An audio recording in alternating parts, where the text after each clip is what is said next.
Perkenalkan, nama saya Maria Chelsiana Evangelista. Saya dari kelas 11C pada hari ini akan menjelaskan materi sosiologi tentang integrasi sosial. Jadi, yang pertama yaitu pengertian integrasi sosial. Integrasi sosial merupakan sebuah penyesuaian antara unsur-unsur yang berbeda, terutama pada kehidupan sosial, sehingga nantinya akan menghasilkan pola kehidupan yang nyaman untuk masyarakat. Ada beberapa syarat yang harus dipenuhi untuk membentuk suatu integrasi sosial, yaitu yang pertama, memiliki rasa saling membutuhkan antar sesama masyarakat. Memang setiap orang akan mempunyai kebutuhannya masing-masing, di mana kebutuhan tersebut akan berbeda di setiap individunya. Maka dari itu, sebagai masyarakat yang utuh, kita tentu harus saling membutuhkan dan juga saling melengkapi. Hal ini bertujuan agar kebutuhan kita bisa terpenuhi dengan baik. Keterikatan dan keterbutuhan itulah yang nantinya akan menjadi salah satu faktor pendorong terjadinya hubungan sosial yang utuh, hingga pada akhirnya kita akan dikenal sebagai makhluk sosial. Syarat yang kedua yaitu nilai dan norma harus dijalankan secara konsisten. Nilai dan norma yang berlaku di dalam sebuah masyarakat merupakan salah satu faktor pendorong terjadinya integrasi sosial. Norma tersebut yang berlaku di dalam masyarakat sebenarnya sama seperti hukum yang tidak tertulis. Jadi, secara sadar atau tidak, norma tersebut sangat diyakini sebagai salah satu landasan dalam mengatur kehidupan masyarakat. Contohnya, norma ketika bertamu ke rumah orang lain. Syarat yang ketiga yaitu nilai dan norma diraih melalui kesepakatan bersama. Setiap manusia memang mempunyai latar belakang budaya yang berbeda-beda.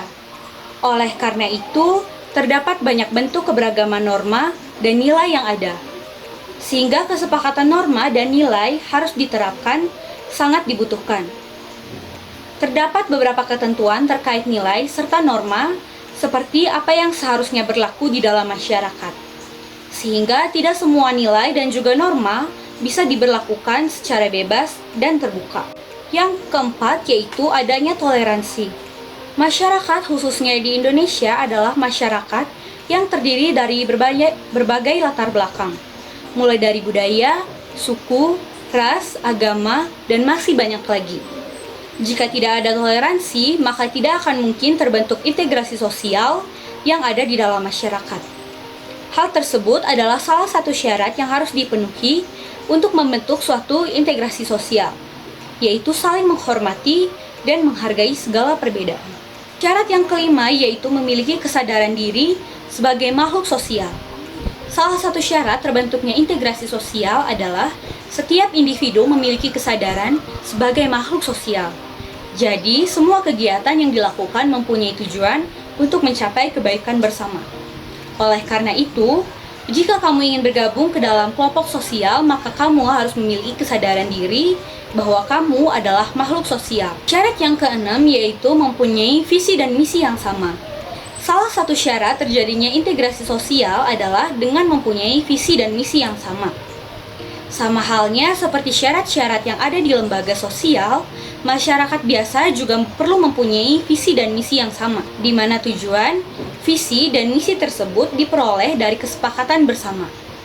Dengan adanya komunikasi yang tepat, maka visi dan misi yang telah disepakati bisa diwujudkan sebagai bentuk integrasi sosial. Bentuk-bentuk integrasi sosial. Yang pertama ada integrasi normatif. Bentuk integrasi yang satu ini dapat diartikan sebagai integrasi yang terjadi karena adanya norma dan nilai yang berlaku di dalam masyarakat tersebut.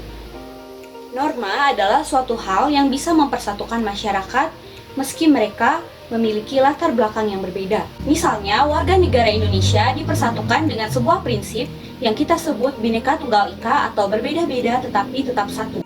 Yang kedua yaitu ada integrasi fungsional.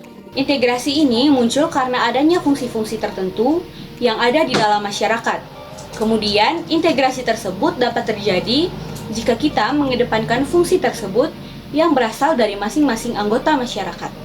Misalnya, Indonesia terdiri dari bermacam-macam ras dan suku. Yang ketiga yaitu integrasi koersif.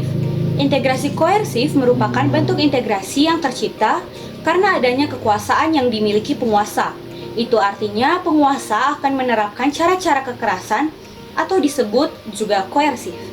Misalnya, para pendemo berhenti rusuh ketika polisi menyemprotkan gas air mata kepada kerumunan pendemo. Dan berikut adalah beberapa faktor dari integrasi. Yang pertama yaitu ada homogenitas kelompok. Yang kedua yaitu jumlah anggota. Yang ketiga yaitu mobilitas geografis. Yang keempat, efektivitas komunikasi. Faktor yang terakhir adalah adanya toleransi hingga rasa saling membutuhkan. Proses integrasi sosial pertama, akulturasi. Akulturasi merupakan sebuah proses sosial yang terjadi jika masyarakat yang memiliki kebudayaan tertentu dihadapkan dengan kebudayaan yang berbeda atau asing. Kedua, asimilasi. Asimilasi adalah proses sosial kemunculan ditandai dengan adanya usaha untuk mengurangi sebuah perbedaan yang ada di dalam masyarakat. Tiga, yaitu akomodasi. Akomodasi adalah proses usaha masyarakat dalam meredakan pertentangan dan mewujudkan kestabilan. Jadi teman-teman, itu saja beberapa penjelasan materi dari saya. Sekian dari saya, terima kasih.